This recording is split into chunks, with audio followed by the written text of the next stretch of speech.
Барлықтарыңызға сәлем достар, менің каналыма қош келдіңіздер.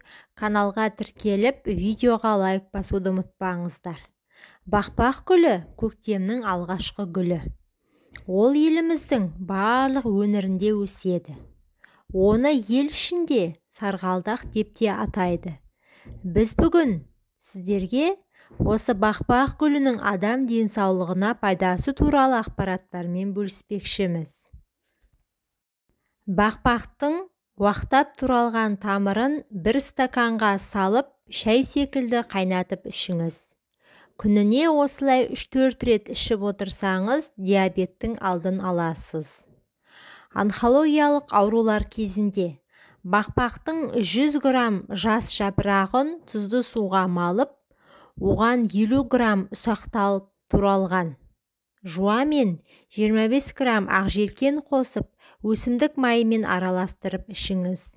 Сонда сіз түрлі онкологиялық аурудан аман қаласыз.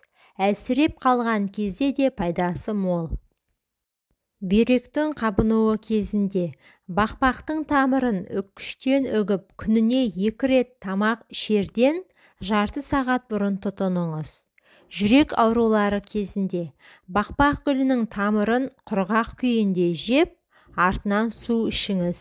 Осылай күніне 2-3 рет қайталап тұрсаңыз, жүрек ауруларынан құтыласыз. Арықтағыңыз келсе, 2 ас қасық немесе 1 ас қасық бақбақ жапырағын суға салып қайнатып, 6-8 сағат аралығында термоста сақтаңыз. Кейін кішкентай жұтыммен ішіңіз. Теріңізді тазарту үшін бақбақ гүлін 0,5 литр суға жарты сағат қайнатып, бетіңізді таңертең және кешке сүртсеңіз болады.